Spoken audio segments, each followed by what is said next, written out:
I am very, very excited to have you three gentlemen with us. I have been fans of your work for years. I promised my wife that I wouldn't go totally fangirl, like, oh my god, oh my god, oh my god. So I'm actually trying to be very cool and calm. So we were actually just talking, you guys had actually worked inside of a computer science lab at Ericsson together. Yes. And you guys had kind of an unusual missive, which was to do interesting stuff, fix problems? Well, people realised that software was becoming one of the... Well, you see, if you talk to the Ericsson management at that time, they would say it was one of our major problems. And in other words, a major problem is simply because it employed an awful lot of people, and an awful lot of people cost an awful lot of money. And writing an awful lot of software takes an awful lot of time. Yep. And consequently, it was thought that, is there any way of doing what you're doing a bit sort of better? And a friend of mine, a guy called Bjarne Dekker, started the computer science lab, and started it with three of my friends. He knew me and some other people. And after a number of years, through very strange channels, which is too difficult to explain, I got in contact with Joe, and I said to Joe, you know, this would be a cool thing to work with. And Joe said, yeah, but I have to finish making satellites. No, I tried to. I was building satellites. I tried to. So you're actually a rocket scientist? Yeah, absolutely. Not a rocket. Well, I was. And then I tried to recruit Mike. So there was about a 6-month period. I said, "Come and work with us. We're firing rockets up and things." And he said, "Come and work with us. And we're making telephone exchanges." You won. And I think Robert we recruited next after that. And if I remember rightly, he had a very boring job in the. You were rewriting Linux, weren't you? Well, Unix. Well, yeah, I was working in a small group. They wouldn't let him have Unix, so he thought he'd rewrite it himself. we were managing Ericsson's VAX VMX computers in the Stockholm region. That's what we were doing, and that left some time over for fun things. Well, for me, fun things. And so I was, amongst other things, I was porting Franz Lisp from Berkeley Unix to VMS. That was great fun. Absolutely. And to get the compiler working, then you have to get the Berkeley Unix assembler working. Yep. And then you need, of course, operating system calls and libraries. So you have porting operating system calls over from Berkeley Unix onto VAX VMS, and end up implementing about 3/4 of the Berkeley Unix system. Yeah, it had absolutely nothing to do with what I was doing, but it was a lot of fun. And I got the attention of the computer science lab people, and they, me, and my boss, where I was working, decided that it was probably best for me to go there instead. Was your mandate to build a fault tolerant system, blah blah blah blah blah, or what was the job? Our job was very simple: solve the software crisis. Yes. That was what they called it at the time. They called it the software crisis because if we go back now, we're talking about mid-1980s. Wow. There were simply not enough programmers to be able to program what needed to be programmed. Interesting. And if you looked at programming projects, about 1 project in 3 succeeded. Wow. 2 projects in 3 failed miserably. Wow. But I don't say that's say what's happening in Ericsson, because Ericsson really only had 1 huge software project for everything, and it was making money, but it was costing money. Your job was to solve the software crisis, and where do you start with that? Like, what's the first thread that you pull out of the sweater? The first thing you pull out of the sweater is the sort of, what are other people doing? And we discovered that one of the first things you have to do to find out what other people are doing in the sort of forefront is you don't look at what other industries are doing. You go to universities. And you just say, well, and then you start there. You say, what are the universities doing? Oh, well, most of them are running Berkeley Unix. So we said, okay, that's Berkeley Unix, which came to be known as BSD later. Well, let's get a machine like that. And we had to manipulate the internal politics in Ericsson severely to sort of get this to happen. Because, you know, Unix, I mean, what's Unix? No, I mean, people in Sweden didn't know what Unix was. Oh my gosh. And then we had to sort of get licenses from both Berkeley and from AT&T for Unix, and it was, I think it took us best part of a year to get the Berkeley system going. Oh my word. Having got it running, we discovered that there were sort of any number of universities worldwide that were willing to they were so pleased that someone was interested in their software that they almost threw it at us. We had sort of Lisp systems, we had Prolog systems, we had Concurrent logic systems. Really? We had one of the first Ada systems which was designed. And we looked at all this mess and we sort of thought, well, everything's got its good points and everything's got its bad points. So can we collect all the good points together?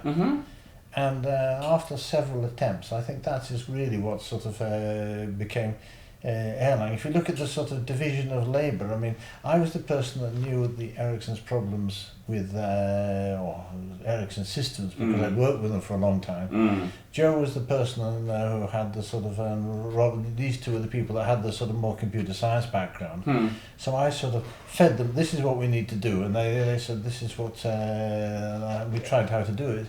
And after a lot of experimentation, there's a lot of old papers about that said we actually, it landed up in Unix and it landed up in Erlang. I mean, I think there were several, I think the road to Damascus, you suddenly get this insight. And for me, I don't know about you guys, but I think Bournemouth was seminal. Because we went to this conference in Bournemouth and we were building distributed systems, and at the time everybody was building, because we'd reached the limit. You can't control a big telecom system for millions of people from one processor. You need tens of processors. And so all the research people were working on that in all the telecoms companies. And we went there at the telecoms conference and they were presenting their solutions. Everybody was building distributed systems with shared memory and distributed garbage collectors. And we sat in those lectures. It was totally embarrassing because the three of us took turns to ask the same question. and at the end of each talk, we would go, shall I ask it this time, Mike? No, I'll ask it. We'd go like, excuse me, what happens if one of the processors fails? And the bloke would say, well, it won't work. We assume that it's not going to fail. And then the three of us go, well, that's a load of crap then. And we came up and we went to every lecture. Everybody was doing shared memory over multiprocessors, with dangling pointers over multiprocessors, and not addressing failure. And they would say, well, it won't fail. And we went away and said, they're all idiots. We cannot build a system like that. We need non-shared memory. We need pure message passing. So we went away and built the system for fault tolerance. If you want to build a fault tolerance system, you have to plan for failure. Yes. That's all there is. And they were kind of assuming shared memory and failure do not go together. There's no way to do it. And so we started building this system with non-shared memory and message passing. Everybody said, this is going to be very inefficient because we're copying. But if you've got a dangling pointer to a machine and that machine crashes, you can't dereference the pointer. And you dereference the pointer a lot later. And then you're totally fucked. Now, that's now called the actor model. So you guys actually kind of did a survey of different programming languages. Looked at the type of distributed computing problems that Ericsson was actually doing. And then did you set out initially to build another language? No. Not and really. we weren't aware of the actor model at the time. We didn't know anything about it. No. We talked to Carl Hewitt last night and said, well, we were sort of inventing the same stuff at about the same time as you were doing this. Wow. People would come by later after we'd done Erlang, and actually Erlang was running, and say, oh, you've implemented the actor model. And we're going, what's the actor model? then you go start reading the papers and it's, we have, haven't we? And it's the same thing with the functional nature. It's functional. Really? It became functional. Because of the properties we were after. And someone said, I think it was probably Nabil or something, said, oh, you've implemented a functional language. And I said, we have, haven't we? By accident, really. So we were out to solve the problem. In this case, telecoms type applications. That was what we were doing, solving the problem. And it was kind of like the early days of Unix, where we didn't really have a big machine, and we didn't have, so we were adding stuff and we had our users, and then if they didn't like it, we took it away. You said something there, Joe, which is important. We had our users. Yes. Now this is very unusual if you compare the sort of way the universities and other people work. We had a group of people with a guy in another part of Ericsson, Mats Persson, who said, I want to build this box, but I don't want to build it with the existing tools we've got. You've got something new. Yes. And we said, yeah, we'll try and help you. Yeah, we co-developed it with the users. So that Wow. at the same time as we were developing the language, the virtual machine and everything, we had a group of users who were taking it from us. Now that had two major things. One of them, if we got crazy ideas, they would say, I can't program that, that's too difficult, I don't understand that. And that would sort of mean we'd say, okay, we'll scratch that, we'll try something else. The other major advantage was that it debugged the system as we were trying it out and testing it, by having real users that were using test cases and using it for things we never dreamed of. Interesting. So, like, how many engineers were actually building products while you guys were building the language? I guess that if you look at the number of, there was hardware being designed as well. Wow. But if you looked at the number of people on the software side of that, Not many. they were 10? less than 10. I don't know. Half a dozen, starting at half a dozen. Yeah. going up to Yeah. about 10. But we had the benefit, as Mike was saying, that these people really knew the problem. Yes. That they would judge what we had done from how good or bad it was for solving the problem. And it was very interesting, 'cause we met them once a week, I think, Something like for about 2 years. And in the beginning, we just didn't understand each other. We would come away and we'd sort of shouting at each other and thinking that they would go, we're complete idiots and they're complete idiots, and we didn't understand each other. And we need this continual dialogue.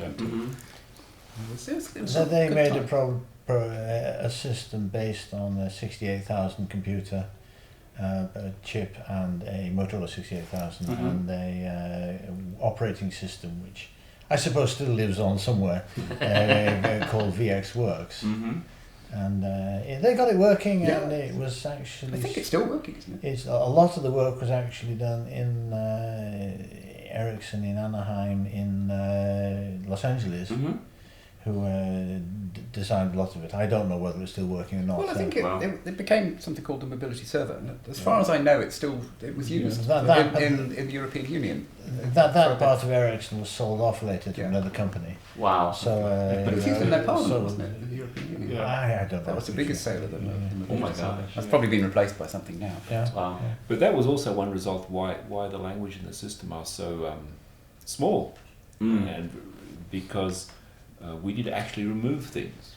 So we dream up some fantastic solution to a problem, and we'd hand over to them, and they'd come back and they'd say, was it any good? And they said, we couldn't use it. And the cause was because we just misjudged what the actual problem was. It was usually more complex or different than we thought. And just come back and say, which meant we ended up having tools for building solutions rather than giving them solutions. And it's the same thing with the whole system around building Erlang. In the early we had 3 implementations of Erlang. Oh, really? Yeah. Because I'd done one and Robert had done one, and we did a common one. And then we were just kind of using those as experimental vehicles to see the best way to implement. The thing which happened next actually is interesting. And Ericsson was trying to make a new platform, a new thing to replace the existing equipment they had. And they started a very, very large project, which after a number of years went into the wall, has not succeeded. A lot of this was the people complained that it was done in C++, and people just didn't know, those days, know how to use C++. Wow. They had something. What do you mean in those days? They probably do nowadays. But they had multiple levels of inheritance, and it just got out of control, and it got far too complex. Wow. And after losing a substantial amount of money on this, the project was abandoned. And the problem there was that Ericsson was suddenly left floating in the air, that they had a small product using our stuff, they had this big project which had failed, and they said, well, we need something new for the new systems we're going to produce. Well, what do we use? And they said, you've got these crazy guys in the computer science lab. Maybe we can ask them. And found out there was another guy in the company who really believed in us and sort of said, this sort of thing, people are the key. Throughout the whole of this, beyond a decade, the manager of the lab was a key person. His manager, Tubin Ewanson, was a key person. Then we had a guy outside us who believed in us, who said, let's have to clear up this mess we've created with the system. Thomas Lindquist, he said, okay, I think you guys know what to do. We've got this new problem, and if you remember in those days, it was before the internet turned up, and the protocol that telecoms thought was going to use to work on a protocol called ATM, nothing to do with cash machines. Yeah. And they said, we need an ATM switch. How do we build it? What are we going to do? And they said, well, okay, these guys know what to do, but the system they have is not big enough. It's not sufficiently distributed. It needs to be distributed, and distributed in terms of spreading it to different computers better. We need a real-time database. So they set up a unit based these two guys, and they recruited a lot of other people. They set a unit to sort of flesh out this basic system and make it into a full-fledged product, which came to be known as OTP. At that stage, these two guys went on, and I was sort of sent off to another project, which became a half-hearted product, and he said, Mike, you know this stuff. You're the architect. Go and get it working, because we're getting it into a mess. And I said, I don't know how to architect things. I've never done it before. But we hadn't either, so. But then it sort of another product was started at the same time, because this was about the time that 2G telephony was taking off, and that's what we know, the GSM telephony. That was in North America there was the DDMA systems, but in Europe the GSM systems were sort of and there was another problem here, that's the how to make data services. That we had the telephony service making calls. Ericsson's very good at that. We've been making telecoms equipment for years. But the question is, how do we pipe out data through the GSM service out onto the internet? And there was a protocol and a system called GPRS, which was designed to be the pipe which comes out. And that system's still in use today, written in Erlang.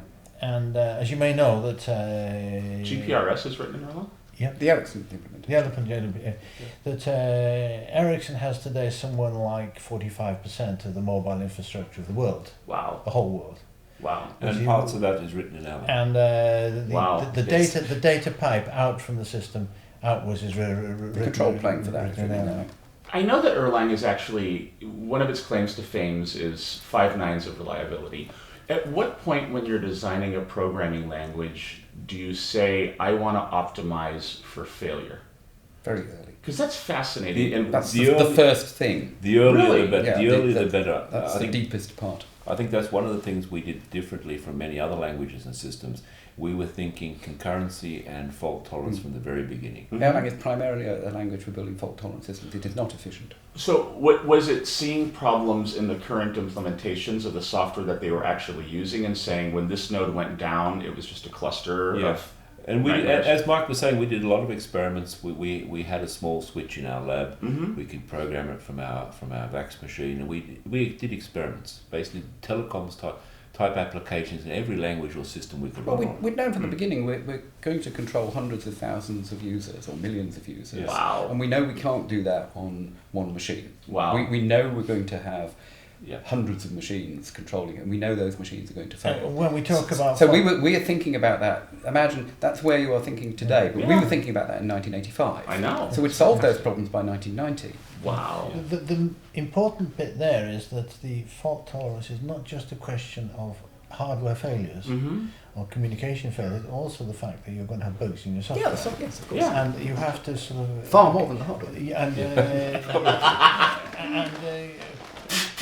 Correcting software bugs, or not correcting, or rectifying the effect of software bugs on the fly was one of the most important objectives. Oh yes, well, I mean we also had these, which were natural to us, that we had to upgrade the software without stopping the system, because you don't stop telecom systems when you do software upgrades. Yeah, so that was built in from the beginning. That was actually quite amusing, because I at that time was doing the virtual machine, and we had a demonstration. There was a big telecom show, I think it was 1990 in Stockholm. And we had a demo, and we showed people like that. And one of the things we demoed in that was correcting software on the fly. And suddenly realised that this was a prototype system we'd written in Prolog beforehand. Wow. And everyone expected this to work in another system. The only problem was, in my implementation of the virtual machine, it didn't work. And I spent a sort of unhappy couple of weeks trying to work out how on earth to get this to work. Then it did. Yeah, it did, yeah. Wow. And it was funny because I remember showing it to some people and they went, I don't believe my eyes. You've just changed the software without stopping it. And it was just rolling into new Of course you versions. do. Well, of course, yeah, of course. Yes, I know. But I mean, most people, you don't. I mean, we ask sort of. I've asked people, how, what's the longest a system's run? Well, about 6 or 7 years. And how many times have you changed it? Oh, millions of times. Wow. The important thing there was this was a characteristic of the Ericsson's previous system. Yes. And it Oh, was, really? But it was done separately, a completely different way. It was done in hardware. That Wow. basically you had two machines doing the same thing, and you could switch over from one machine to the other to other thing, and consequently you could basically take down one machine, take the other machine up, and then okay, you could actually do some patches. Because the original Ericsson machines were pure message passing machines with non-shared memory, protected in hardware. That was the Plex machine. Yeah. Which was So, brilliant for its time. So that's one thing. I mean, when the C10K thing came up, when was that? Early 2000 or something like this. That, from our point of view, was a joke. Because we'd been thinking C100K from the very beginning, about 10 or 15 years earlier. So we said, I mean, what's the problem? And so that was very it's funny. great. I mean, people have got completely the wrong idea. If you've got one machine and the probability it fails is 1 in 1,000, Yep. if you've got 3 independent machines, probably they all fail at the same time is 1 in 10,000, 3,000. You get 100 machines. What's the probability they all fail at the same time? 1 in 30,000, whatever it is. No, that actually makes sense. So, So the key is independence. Because you've got 2 independent systems, the probability they both fail at the same time becomes vanishing. Well, not 2, but 100 independent systems. The probability they all fail at the same time is vanishingly small. So this, 5 nines, 9 nines, 10 nines, 1,000,000 nines. It's an engineering number. You just design it for that. It's the same thing at the process level. That's why you have separate isolated processes. Because when one crashes, it's not going to ruin things for the other processes. If they're interconnected, they're sharing state, then one process crashes is going to ruin the other stuff. And the other thing, which it's natural. Put it this way. well, what is natural is we used to reason that when you're teaching Erlang was the failure model is remote failure detection and correction. And why is it remote? Well, because the whole computer might crash. yeah. So you cannot correct an error on your computer if the computer's crashed. So you have to correct it on a different computer. So you don't want 2 programming models if you're programming on one model, and you don't want it to change when you distribute it. So you want the same programming model if there are thousands of machines, if there's one. So you do everything remotely, and that goes right down to processes. So because they're virtual machines. So kind of the core problems that you guys were solving was computers break. Yes. We have this huge distributed network that we need to pass messages through, and we need something to make the process of building software suck less. That's right, yeah. Yes. That's a good way of putting it. Yeah. Now, how much more efficient were the things that you guys actually building? Like, how much more productive were the engineers solving these types of problems? The difficulty is you never can measure software productivity. Of course. It's impossible. That we wrote a paper at one stage claiming it was 10 times more efficient, but that was not really based on any sort of sound metrics or anything like that. That was just pure advertisement. Well, no, we tried to measure it, and it was between 3 and 25 times. Really? But we couldn't discount the fact that the people had implemented it twice, so they knew what they were doing. Yeah. We couldn't allow for the smart programmer effect because we tended to have smart people doing the Erlang stuff. Yeah. And we said, so what's the smart programmer effect when you're comparing it to average? And we don't know. Yeah, interesting. So that might be a factor 10 or a factor 5 or a factor 50. You just don't know. So one of the classic tales or one of the classic texts in computer science that every young engineering student learns is there is no silver bullet. Yeah. Yeah. Is there a silver bullet No. for certain types of problems? There are better ways of doing things. Wait, but they're not you silver will bullets. find that any language, any system, whether it's Erlang or it's Java or it's C, they're designed to be very good at something. So Erlang is very good at concurrent fault tolerant systems. That's what it's designed to do. Yep. It's not good at number crunching. Yep. Fortran's much better at number crunching. Yep. The same thing with Java. I mean, Java's designed For to set-top run boxes. Java, right? Yeah. Yeah. And so Not servers, set-top boxes.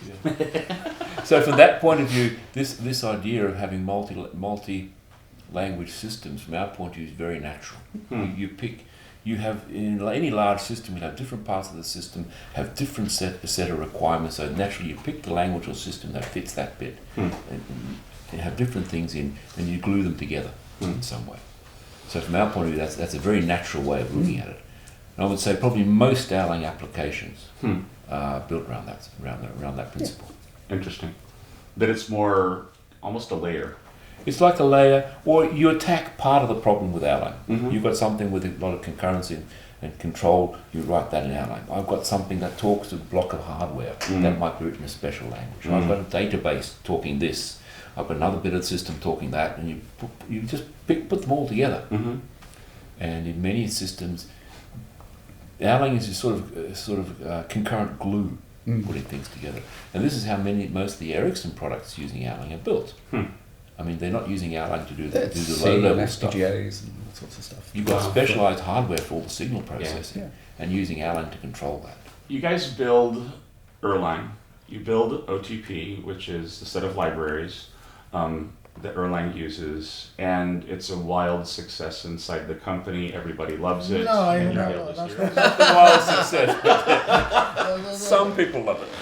That's a sort of, it's a long story that We're now getting into the mid period. there were several products which were made which were a success. The ATM switch was a success. The GPRS Is that the XD? The GPRS system was a success. Mm-hmm. But then we get into company politics. And company politics basically what was, there was a group of people said, what? Your own language? What? We don't want our own languages. We're a telecom company, we don't make languages. Huh. Now, this is why Erlang became open source. Interesting. No, it's because it's banned. No, it became open source. No, get it this way. No, it became became- open source after it was banned, Mike. Yes, but that's not why it became open source. No. Yes, it did. It became open source because we wanted to So we spread. could start a We company. wanted to spread it, yeah. Yeah.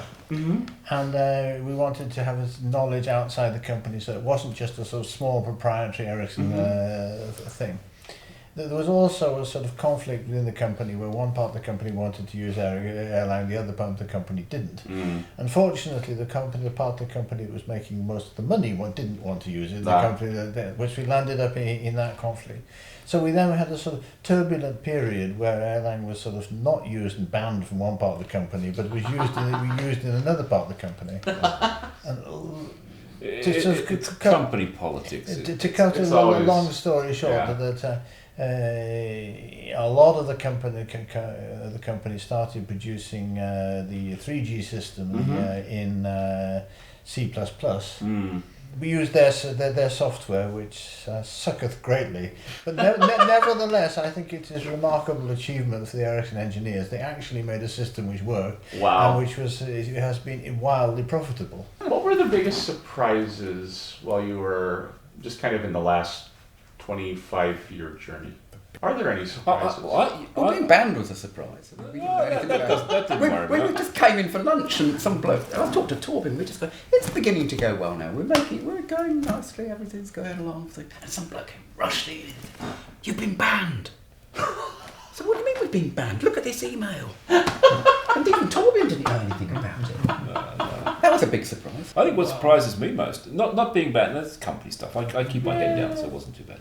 But the number of different things people have done with Erlang, which really, I mean, we had a certain problem. It was quite limited in one sense, but the number of different things people have done with Erlang outside that, I think it's quite fascinating. I think interesting. I'm just really impressed with what people do with it. What the type of products, the systems they're building, not just big things like WhatsApp, but other things as well too. What they're doing with the system, and I think it surprises me how good we were, to put it this way, to make a system that is actually that versatile. Wow. Which we didn't have, which we didn't plan from the beginning. One of the interesting things about Ericsson is that you always have a sort of system where a company policy and different people doing different things. Mm-hmm. And despite the fact there's this adversity to Erlang in part of the company, they still maintained a team of about 15 to 20 people, maintaining it and enhancing it. And that team is more or less It's still there. is still there and is still intact. Wow. In fact, I think it's expanded recently. Yeah. Wow. And Yes, I think they said they'd survived 18 reorganisations or something. Keeping their head low. and then of course that with Erlang taking off externally, and then we're cutting a long story exceedingly short, taking off externally, and the WhatsApp deal, I mean, $19 billion talks. You know, we didn't get any of it, but... I got a T-shirt. I didn't even get a T-shirt.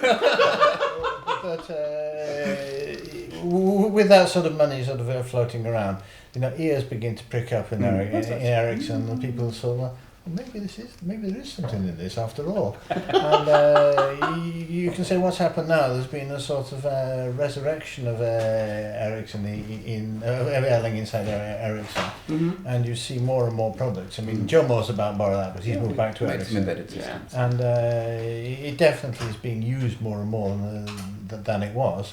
But then, of course, we have all this legacy of old systems, which is still there, written in all sorts of languages. Yeah. But I think the way to view this whole Ericsson thing is, I mean, Ericsson is a big company. You know, a company that size is homogenous. There's lots of different parts of it. You know, different people managing different parts. We have different ideas what they want to do and what they don't want to do, what they want to use, etc. like this. And some group they say might say yes, we like Erlang, we'll use that. And other ones say no, we don't like Erlang, we won't use it. But I think it's pretty natural for any big company, really. Yeah. No, I was going to say that the two things that, well, the thing I've learnt over the years, and the surprises were that, you know what they teach in business schools, you know, you do this SWOT, you know, strengths, benefits, and you study different things, and you do that. So I read a paper about the history of Erlang, and I came to the conclusion that the two most significant events in the history of Erlang were the collapse of the AXEN project. Which was the big project. Which is this big project that and we didn't cause it to collapse. I mean, there's nothing to do with us. They managed to collapse it all by themselves, and we ran in and wrote the software. Now, the reason we could run in and write the software was because we were in the same building and we knew what they were doing. If that had collapsed in a different building, in a different part of the company, we wouldn't have known anything about it. So this gave us one opportunity. It was a collapse of something else, and it was a catastrophe. And we ran in without any opposition at all. It was, you know, why did they choose Erlang at that time? It was, you know, Elton John's I'm Still Standing. It was just, at that point, we were still standing, and we knew how to do it. It's like a drowning man. There's no competition at all, no resistance, no anything. So we just went straight in, no banging, not controversial or anything. The second one was when we were banned. Again, it came sort of out of the blue without any planning. So I'd say all the things we planned, the marketing campaigns and things, they've all virtually come to nothing. All the unplanned things, which are basically around catastrophes, when we moved quickly, that's when change happened. Interesting. And I talked to Bjarne Sørstrup, and he was saying, you got banned. C++ got banned several times. I mean, you see, nobody likes innovators. Right? They hate innovators in big companies. They want people who will come with 5% improvements. They don't want to replace 100 C++ programmers by 10 Erlang programmers. The manager's salaries depend upon them being a manager of 100 C++ programmers. Why do they want 10 Erlang programmers with pains in the arse? They don't want that. They want a large number of people they can control, not a small number of people they can't control. Christensen's book, I can't remember the name of it now. What was that? Innovators Dilemma? Yes, the Innovators Dilemma. Yeah. I think he goes through quite a lot of about that. Yeah. I mean, one of his solutions, or suggestion to a solution, is you break out the innovative group into a separate company, just to keep it from the original one and getting into those problems. I think that's and there are all these kind of management porn, you know, the crossing the chasm and all that kind of, you know, sometimes we wonder, you know, after the WhatsApp, are we suddenly standing on the other side of the chasm? Because you know, suddenly, what's the other side? Sorry, I missed that one. The other side of the chasm. Well, personally, I don't read this management porn. I go back to Machiavelli. Machiavelli has got in The Prince has got a wonderful chapter on innovation, innovators. And every time I sort of think about innovation, I go back and read that, because if you haven't read it, do it. When WhatsApp was sold, I remember seeing it in the, you know, a tweet or an email, and WhatsApp's been sold, and I didn't think anything of it. And then suddenly, you know, half an hour later, Francesco's phoning me up madly. WhatsApp's been sold. Oh yeah. For 19 million. Yeah. It's written in Erlang. What? I didn't know that. And then we're thinking, oh, that's great, because that's good for our PR. Absolutely. But the strange thing is that we developed this system as a sort of distributed system, as a sort of fault-tolerant system, and distribution was both for reliability and to make it scalable. We developed this system at the time, and it fitted the application we were developing then. And then this was before the internet was the internet comes along, and the internet makes communication cheap or cheaper. Yeah. And processors get faster and faster and become multi-core and that sort of thing. So what we actually designed, without us really doing it deliberately, actually fitted the sort of mould of what was needed for today. And that is not actually due to sort of thought or cleverness on our part. No, Pure of course it was. We were brilliant. We had foresight. It was pure, plain, unadulterated. But you have to remember, the telecoms network Yeah. was a global network of distributed computers before the internet. Wow. So we were looking at those problems as telecoms engineers before the internet was invented. Yeah. That's why it comes from the telecoms companies. Yeah. I think So we were looking at the problems that you have today only 20 years ago.